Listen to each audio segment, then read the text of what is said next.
पठारी क्षेत्र में तुमने हमें जन्म दिया, हम मतलब असुरों को जन्म दिया, जो हमारे झरनों को बहला फुसला रहे हैं, जिन्हें धरती और इंसान खाने की लत है, हम जरूर जिएंगे तुम्हारी तरह ही। और सेकंड चीज उसमें ये है ना कि बिजनेस में मान लो आप कलेक्टर बन भी गए, तो व्हाट आर द श्योरिटी कि आपका बच्चा भी कलेक्टर बनेगा? या सबके साथ ये प्रॉब्लम आती है कि हमें हिंदी पढ़ा के हम फाइनली इंग्लिश के लिए स्ट्रगल करते हैं। मतलब हमारी जो फाइट है, एक होता है ना कि आपको एक से फाइट करनी है, हमें फिर 2 से नहीं 10 गुना ज्यादा फाइट करनी पड़ती है, क्योंकि लैंग्वेज ही हर चीज में बैरियर एक बन जाता है ना फिर। एजे सर से और बाकी जो भी लोग हैं उन सबसे मैं रिक्वेस्ट करूंगा कि आप एंटरप्रेन्योरशिप या बिजनेस में भी एक लेक्चर लिया करें, हर महीने में एक बार या 2 वीक में एक बार, कि क्या क्या हम कर सकते हैं, या जो भी एग्जिस्टिंग बिजनेस कर रहे हैं उनको आप प्रमोट करिए और लोगों को बताइए कि दिस इज द एग्जांपल। क्योंकि हमारे लोग कॉपी पेस्ट करने में बहुत एक्सपर्ट हैं। कभी उनको एक बार पता चल गया कि भाई ये छोटे से गांव से निकल के दीपक जैसा बंदा ये कर सकता है, तो मैं क्यों नहीं कर सकता? Why not me?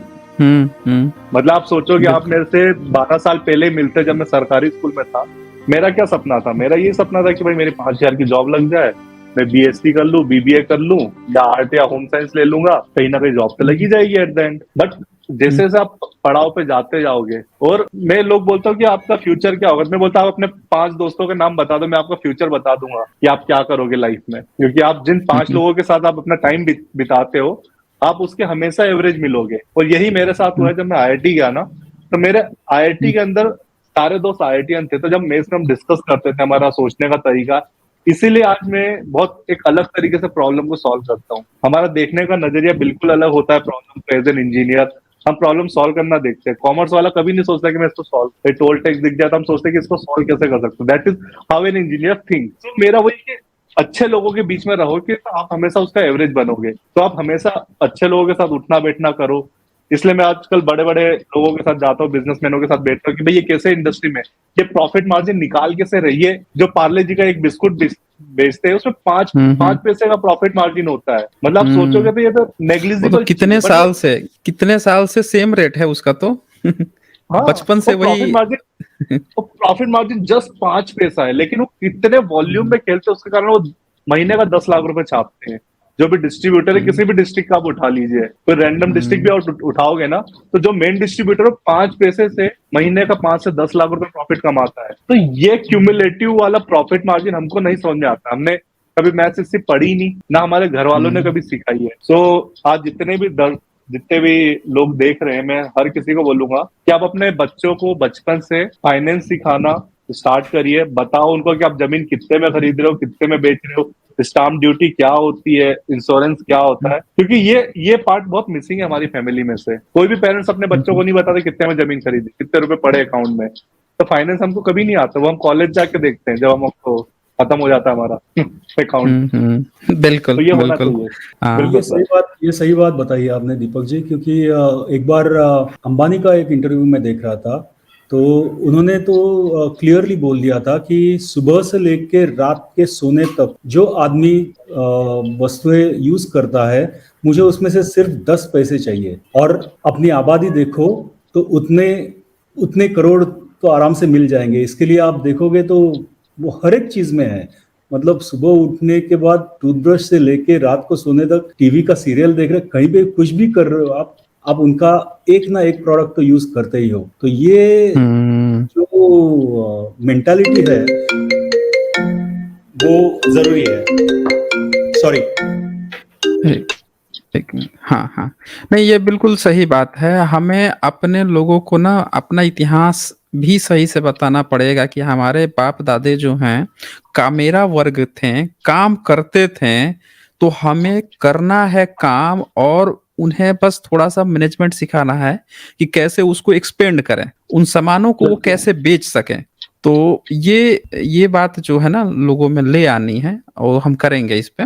और प्राउड एथिस्ट यहाँ लिखते हैं, great to know about our ancient knowledge Deepak, you sound too confident and knowledgeable, one day we will surely get our pride back. हाँ जी, प्राउड एथिस्ट, बहुत खूबसूरत। Thank you. और अज्ञानी जी यहाँ लिखते हैं, क्या सिंधु घाटी सभ्यता 7,500 साल पुरानी आदिवासियों की है? तो प्राचीन काल में जब सभ्यताएं नहीं थी तो सब के सब लोग ट्राइबल ही तो थे ना, तो उस हिसाब से तो सिंधु घाटी सभ्यता ट्राइबल ही थे। बिल्कुल। असुर जी की एक पोएम मैं शेयर कर सकता हूँ। हाँ बहुत हाँ, बढ़िया कर है। दीजिए, कर लीजिए, कीजिए, अ, जरूर करें। दरअसल अपने अपने लोग जो हैं, ऐसा नहीं है कि काम नहीं करते, काम करते हैं ना। आप देखिए, इन बेगारी में काम कराया गया है। काम तो आज भी बहुजन समाज ही कर रहा है, तो काम जी कर सकते हैं, बस उन्हें दिशा निर्देश जो है वो नहीं पता है, और उस फील्ड में थोड़ी सी काम करने की जरूरत है। ये सुषमा असुर जी का है ना, हाँ जी, आप सुनाएंगे? आप पढ़ लीजिए। आप अच्छा, मैं आपका पढ़ का दूं? तो हिंदी में काफी अच्छा ओके। है। पठारी क्षेत्र में तुमने हमें जन्म दिया, हम मतलब असुरों को जन्म दिया, पर जिंदा रहने के लिए रास्ता नहीं बतलाया। पठारी क्षेत्र में तुमने हमें असुरों को मजदूर बनाया, पर स्कूल जाने के लिए पैसा नहीं दिया।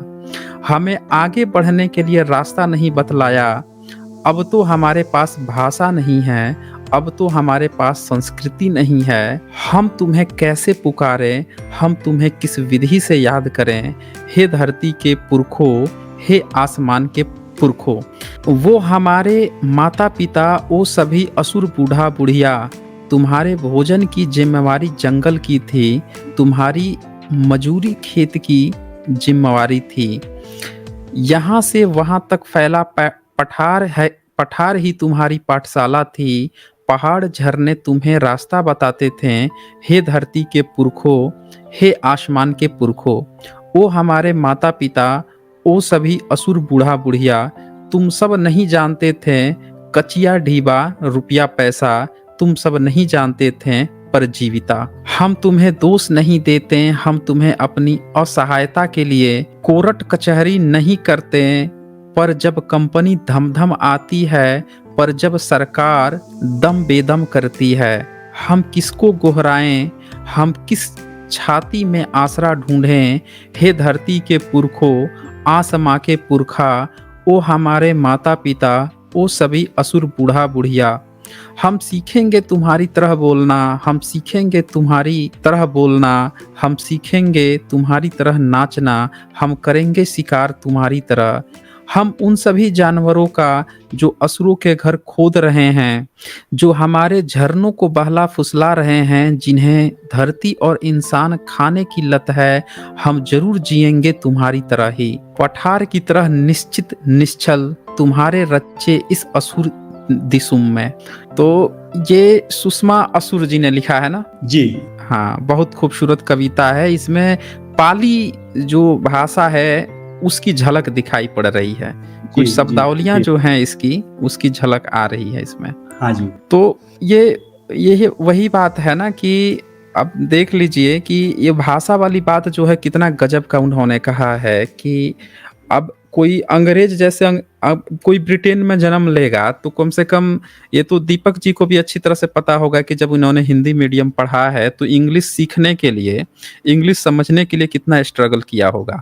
पर वही बहुत अगर बहुत हाँ प्रॉब्लम हाँ हाँ, आती है, मतलब आप समझ रहे हो। बहुत तो पहला लेक्चर था हम्म मेरा वहां पे, जब उन्होंने प्रोफेसर ने बोला isolateral triangle, I didn't get it. पूरा 1.5 घंटे 90 मिनट में बैठा रहा कि ये आइसोलेटरल ट्रायंगल क्या होता है। ट्रायंगल मतलब क्या उसने होता सिंपल है। बोला था कि I solve this with the help of isolateral triangle property. Hmm तो मैंने लगा हम्म फिर जब मैंने गूगल जाके दोस्तों से पूछा मेस में, यार मेरे को शर्म आ रही थी भाई किससे पूछे यार, आइसोलेटरल ट्रायंगल नहीं पता। फिर पता चला समद्विबाहु हम्म त्रिभुज होता है। अरे मैंने कहा ये तो मुझे पता था, बट पर मेरा तो 90 मिनट चले गए ना विद दैट डाउट कि भाई मैं किसी से पूछा कितना डम साउंड करूंगा। तो ये बहुत बड़ी हम्म प्रॉब्लम आती है हिंदी मीडियम से इंग्लिश। इसलिए मैं हर किसी को बोलता 5 साल की उम्र में हर बच्चे को 3-4 लैंग्वेज तो सिखाओ, मिनिमम 4 लैंग्वेज। हम्म जर्मनी भी सिखा दो तो ज्यादा अच्छा है। अच्छा, एक एक बात और है, जैसे कोई बच्चा जो है अगर वो ब्रिटेन में जन्म लिया, अमेरिका में जन्म लिया, तो कम से कम उसकी एक प्रॉब्लम तो सॉल्व हो गई ना कि उसके सामने जो किताबें आएंगी वो इंग्लिश में ही रहेंगी। वो तो बिल्कुल। उसको चलते चलते घूमते फिरते भाषा संबंधी तो प्रॉब्लम नहीं है। लेकिन भारत का जो SC ST OBC वर्ग है, इसको पीछे रखने में सबसे बड़ा जो हथियार इस्तेमाल किया गया है वो भाषा का भी इस्तेमाल किया गया है। ये बिल्कुल बहुत कम लोग जानते हैं। भाषा एक जैसे आप देखें जो रिलीजियस जो ठेकेदार जिसको मैं कहता हूँ रिलीजियस जो लोग हैं, हमेशा प्रचार करते हैं हम हिंदी, हिंदू, हिंदुस्तान। तो भैया आप हिंदू, हिंदुस्तान तो करते हो, उसमें हिंदी भी घुसेड़ देते हैं। अब ये बताइए कि सारे आईआईटीज़ हो गए, आईएम हो गया, ट्रिपल आईटीज़ हो गए, एनआईटी इवन इंजीनियरिंग कॉलेज जितने हो, वो तो इंग्लिश मीडियम में चल रहे हैं। बिल्कुल। अब आप हिंदी हिंदी धर्म हमने चलो अधर्म स्वीकार कर लिया सब लोगों ने, हम हिंदू हैं हिंदी सीख रहे हैं। भैया आपको जब जाओगे इंजीनियरिंग के लिए स्किल के लिए तो वहां तो आपको मिलेगा नहीं, फिर सीख नहीं पाओगे, पीछे पिछड़ जाओगे फिर। तो कितना एक वेपन की तरह इस्तेमाल किया गया है, क्योंकि इसमें फंसता भी सबके बच्चे इंग्लिश मीडियम स्कूल में पढ़ रहे होंगे, उन्हीं लोगों के बच्चे इंग्लिश मीडियम में पढ़ रहे होंगे, विदेशों में सेटल होंगे। पर जो धार्मिक बच्चा है ओबीसी एससी एसटी जिनको हिंदू बनाने की प्रवृत्ति जगी है, उनको हिंदी पर फोर्स दिया जा रहा है। अब वो हिंदी पढ़ के फिर जाके वहां पे फंसता है। ये होता है प्रॉब्लम, सबके साथ ये प्रॉब्लम आती है कि हमें हिंदी पढ़ा पढ़ा के हम फाइनली इंग्लिश के लिए स्ट्रगल करते हैं। मतलब हमारी जो फाइट है, एक होता है ना कि आपको एक से फाइट करनी है, हमें फिर 2 से नहीं 10 गुना ज्यादा फाइट करनी पड़ती है, क्योंकि लैंग्वेज ही हर चीज में बैरियर एक बन जाता है ना फिर। बहुत बड़ा। तो क्योंकि हाँ, मेरे साथ ये एक्सपीरियंस रहा, क्योंकि मैं 10वीं तक सरस्वती शिशु मंदिर विद्यालय आरएसएस के स्कूलों में पढ़ा हूँ। तो हमारे बचपन से हिंदी मीडियम ही चला, आचार्य कहना, दीदी कहना, राखी बंधवाना, ये सब चलता था हमारे स्कूल में। लेकिन 10वीं के बाद मेरे घर वाले स्कूल की फीस नहीं दे पाते थे, तो मुझे स्कूल से निकाल दिया उन्होंने, क्योंकि 500 रुपए महीना फीस हो गई थी अच्छा, उस टाइम। हाँ, तो दे kick me out of the school. तो प्रिंसिपल ने क्या बोला कि वहां 500 रुपए महीने की फीस है। और वहां पे ऐसा कोई रहता है ना, कुछ 25% बच्चों को बिना फी के भी पढ़ा सकते हैं, ऐसा कुछ नहीं दिया उन्होंने? उस टाइम था ही नहीं, 2008 में 7-8 की बात कर रहा हूँ। उस टाइम ये आया नहीं था आरटीआई वाला कि आपको 25% इतने अच्छा, लोगों को पढ़ाना है। तो उस टाइम ऐसा कुछ नहीं था। ओके। उन्होंने बोला 500 रुपए महीने की फीस है। तो मेरी मॉम ने बोला कि नहीं हो पाएगा।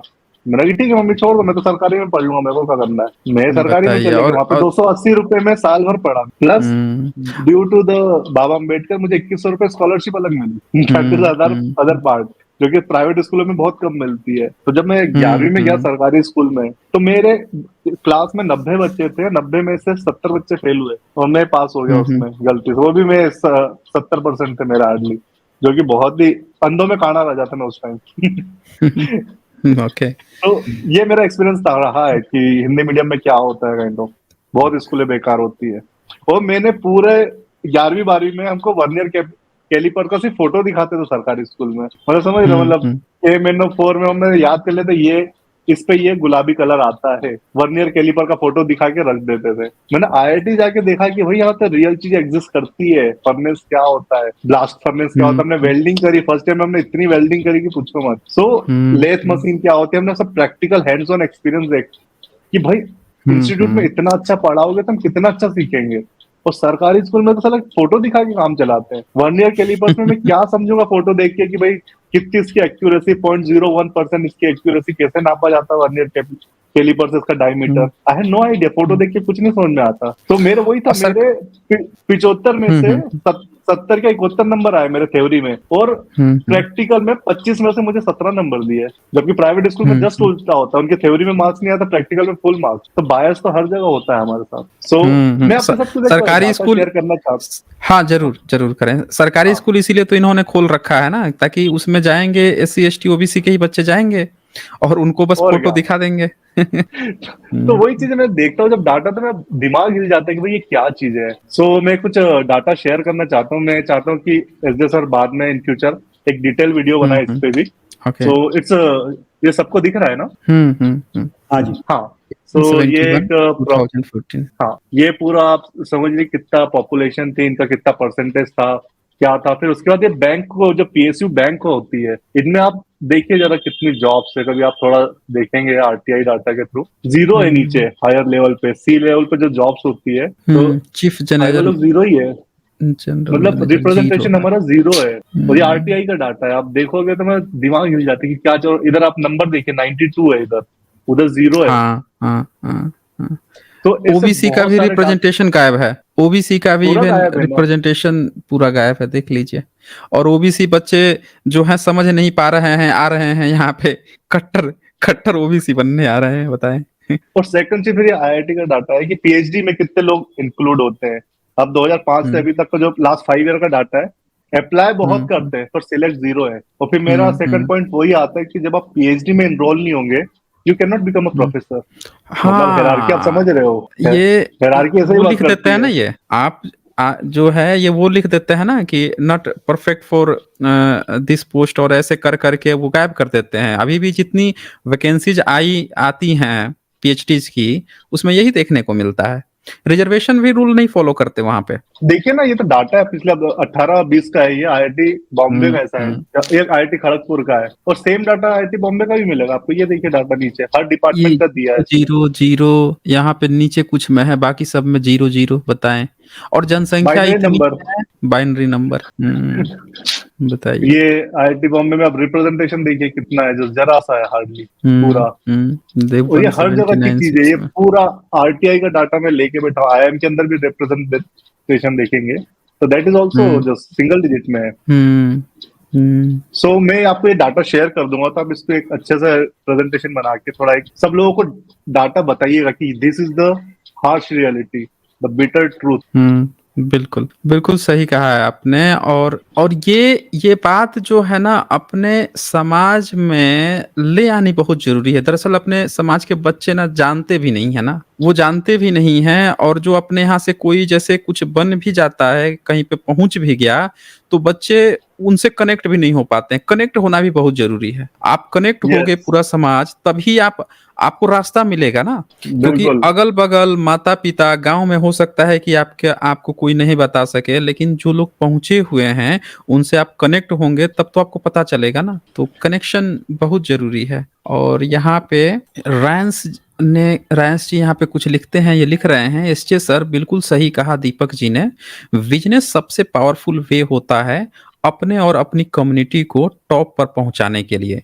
जेविस कम्युनिटी ने टॉप बिजनेस ओपन करके पूरे यूएसए में राज कर रहे हैं। हम बिल्कुल सही कहा आपने, बिल्कुल सही कहा है। समाज को आगे बढ़ाना है, लोगों को आगे बढ़ाना है, तो बिजनेस को आगे बढ़ाना ही पड़ेगा। और क्योंकि बिजनेस में वो नहीं है ना, रुकावट नहीं है ना। एक बार गवर्नमेंट में है कि चलो गवर्नमेंट जॉब कोई कर लिया तो वो चलो ठीक है, उसके पास एक फिक्स सैलरी होगी। लेकिन बिजनेस में आपके पास अपॉर्चुनिटीज तो है ना, आप इन द उसको सेकंड ग्रो कर सकते हैं ना, और बहुत सारे अपने लोगों को जोड़ सकते हो ना उसमें। ये सबसे बड़ी बात है जी।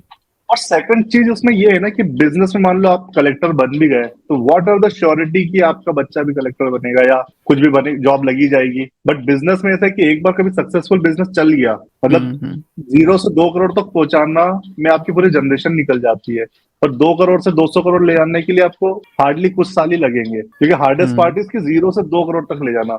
उसमें आपकी पूरी जनरेशन चली जाएगी पहली वाली, और उसके बाद आपकी हम्म जो अगली जनरेशन है वो उसको 100 गुना का 200 गुना कर देगी विद इन अ टाइम। सो मेरा ये हम्म पॉइंट है कि गवर्नमेंट जॉब में आप अपनी अगली जनरेशन को नहीं दे सकते जॉब, लेकिन बिजनेस में हम्म आपकी अगली 7 पुश्तें सिक्योर हो जाती है। इन फ्यूचर मान लो हम्म आपके मामा का लड़का कोई पैरालिसिस है या उसमें हैंडीकैप है, पोलियो है, कुछ भी, उसको आप गल्ले पे बिठा दोगे, आप उसको बोले तो लॉजिस्टिक हम्म संभाल, तो सिर्फ पेपर वर्क कर ले, पर हम्म यू हैव द सिक्योरिटी ना। आप कम्युनिटी में हम्म आधे लोगों को जॉब दे दोगे कि चल ठीक है, तुम ट्रक खरीद लो, बाकी आधे ऑर्डर मैं दे दूंगा कि मेरा ट्रांसपोर्ट कर देना। भाई इसको सिर्फ पढ़ना आता है, लिखना आता है, गल्ले पे बैठ जा, तो बस पेपर वर्क ही कर ले, कितना इनपुट आ रहा, आउटपुट कितना हो रहा है। तो मेरे लड़कियों को बिठा दे कि भाई तुम ई कॉमर्स देखो, बस कि कितने ऑर्डर आ रहे हैं उसको डिस्पैच करने हैं, तुम सिर्फ लैपटॉप पे बैठ के काम कर लो। So business is really good thing, और उसमें बहुत सारे सेक्टर होते हैं, तो हम कहीं ना कहीं अपने लोगों को फिक्स करना स्टार्ट कर देंगे। That is how it work. और हम पैरेलली ग्रो होते, मैंने एक चीज सुनी थी कि कभी कम्युनिटी और हम कभी साथ में चलेंगे और कम्युनिटी बहुत आगे निकल गई तो भी नेशन बिल्ड नहीं होगा कभी भी। और मान लो हम बहुत आगे निकल गए और समाज पीछे रह गया तो भी नेशन बिल्ड नहीं होगा। तो हमको पैरेलली हार्मनी बना के चलना पड़ेगा, then we can grow together. तो ये था मेरा जी पॉइंट। जी दीपक जी, जी जी। और शायद आप इसके ऊपर कुछ कमेंट कर सकोगे, जो कि आप स्टार्टअप पे करो, तो थोड़ा सा कमेंट आप लोगों को ये भी बता दीजिए कि स्वॉट एनालिसिस क्या होता है, जो स्ट्रेंथ, वीकनेसेस, अपॉर्चुनिटीज और थ्रेट्स जो हम लोग कैलकुलेट करते हैं। मेरे ख्याल से हम लोग जो लोग हैं उनमें स्ट्रेंथ काफ़ी है, वीकनेस सिर्फ फाइनेंशियली आ सकती है, बाकी अपॉर्चुनिटीज तो बहुत सारे हैं, और थ्रेट्स आ गए तो मेन थ्रेट जो है वो कास्टिज्म का है, लेकिन बाकी का स्ट्रेंथ में हम लोग बहुत ज्यादा है। तो थोड़ी सी इसके ऊपर टिप्पणी करोगे तो लोगों को स्टार्टअप के लिए ज्यादा अच्छा रहेगा। द बेस्ट पार्ट ये है कि हमारे पास हारने के लिए कुछ नहीं है। हम्म। हमारे पास हारने के हम लेके क्या आए थे जो हम हार के जाएंगे। तो देयर ऑलवेज भी सम क्यूमुलेटिव पॉजिटिव ही आएगा कि मैं कोई भी बिजनेस करूंगा या कुछ भी करूंगा तो मैं कुछ सीखूंगा ही एट द एंड। कि चैट जीपीटी सीखा, वेबसाइट बनाना सीखा, डिजिटल मार्केटिंग सीखा, सेल्स करना, मान लो अमेजोन पे लिस्टिंग करना भी सीखा, तो दैट इज गुड थिंग। और मैं लोग बोलते हैं हम्म। स्टार्टिंग में फ्री में काम करो, लोगों के यहाँ जाके फ्री में बोलो मैं तुम्हारे लिए पोस्ट जनरेट कर दूं, मैं 10 पोस्ट बना दूंगा। चैट जीपीटी पे जाओ, केनवा पे जाके डिजाइन करो, और आप जितना डीक करोगे ना उतनी आपकी स्किल्स अच्छी आएगी, और जितनी स्किल्स आएगी हम्म। आपको मार्केट में उतनी अच्छी जॉब मिल जाएगी। बस आपको 1 साल हार्ड वर्क करना है। और मैं हर किसी को बोलता हम्म। हूँ कि आप नेगोशिएशन और सेल्स, दो चीज सबसे प्राइमरी चीज, आपको सेल्स करना आती ना, आप किसी भी बिजनेस में सर्वाइव कर लोगे। भले आप लॉयर हो, कंसल्टेंट हो, कुछ भी सेल कर रहे हो, बेचना आना चाहिए। बस उसी चीज की आप हम्म। स्टडी बचपन से करो, लोगों को बोलो कि आप बेचो। और मैं हर पेरेंट्स को बोलता हूँ कि आप 50,000 1 लाख रुपए अपने बच्चे को दो, भले बर्बाद कर दे, फर्क नहीं पड़ता, पर दो उसको कि डू समथिंग। हम्म। लड़कियों को ही बोले कि तुम भले मंगलसूत्र सस्ता पहन लेना, 1 तोले का पहन लेना है या आधे तोले का, लेकिन वो पैसा लगा कुछ सॉफ्ट स्किल सीखो और मार्केट में जाओ। और बैंगलोर में आप इजीली किसी भी कंपनी में जॉब डालो, वर्क फ्रॉम होम करो, अमेजोन पे लिस्टिंग कर। और सबसे बेस्ट बात पता है क्या, आज के 21st सेंचुरी का, हम 3,000 रुपए की वेबसाइट बना के यूट्यूब के थ्रू, सोशल मीडिया के थ्रू हम कोई भी प्रोडक्ट सेल कर सकते हैं। एंड पहले के जमाने में था कि हमें एक दुकान लेनी है, रॉ मटेरियल खरीदना है बहुत सारा, दुकान की शटर खोलनी है, दिन भर गल्ले पे बैठना, कुछ नहीं है ऐसा। मेरा ये ऑफिस है पूरा, मैं यहाँ बैठा रहता हूँ दिन भर, यहीं बैठे बैठे मेरे ऑर्डर्स आते हैं अमेजोन पे, वेबसाइट से ऑर्डर आते हैं, व्हाट्सएप के थ्रू ऑर्डर आते हैं, हम सीख रहे हैं कि क्या क्या सेल्स फनल है। फिर उसमें आप सेल्स फनल बनाना स्टार्ट करो कि भाई ये आईएएस अधिकारी का पूरा एक व्हाट्सएप ग्रुप बना लिया, या सेल्स फनल टेलीग्राम पे बना ली। फिर सबसे रिक्वेस्ट करो, और सबसे पहली चीज होती है इसमें बेशरम बनना। You have to be shameless in the market. हम्म।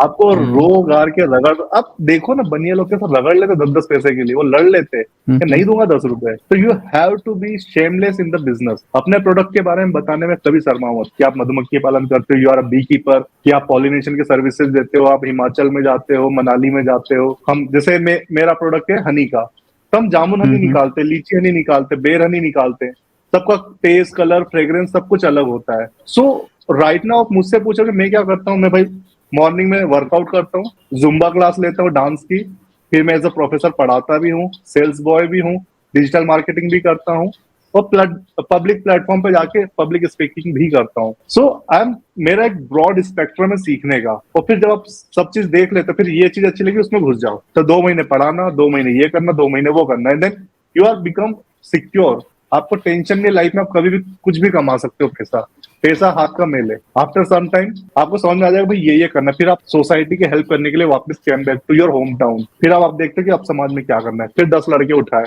अब इनको खड़ा करना है। तो बस ये चीज मुझे ठीक लगती है। बेसिकली बिजनेस में क्या है कि आप अगर सक्षम बनते हैं तभी समाज को भी उठा पाएंगे, और आप एक जगह अगर आपने खड़ा कर लिया तो आप समाज के लोगों को भी 100 लोगों को और खड़ा कर पाएंगे, उनका भी घर चल सकता है। तो इसीलिए बिजनेस जो है ना वो बहुत जरूरी है। और ये भी देखा गया है कि ओबीसी में ज्यादातर लोग अपने बच्चों को पढ़ो पढ़ो, और बहुजन समाज में एक ट्रेंड चला है, सब लोग बच्चों को पढ़ो पढ़ो। मैं कहता हूँ कि ठीक है, पढ़ना बहुत जरूरी है, लेकिन ना बिजनेस से मत रोकिए बच्चों को, उसको ये अपॉर्चुनिटी दीजिए और आगे बढ़ाइए समाज को। अच्छा, अज्ञानी जी यहाँ पे कुछ लिख रहे हैं। वो लिख रहे हैं, I am searching, I am honest non बिकाऊ lawyer since last 10 years in Nashik and Mumbai Maharashtra from AC community, but I didn't get, everyone cheated me.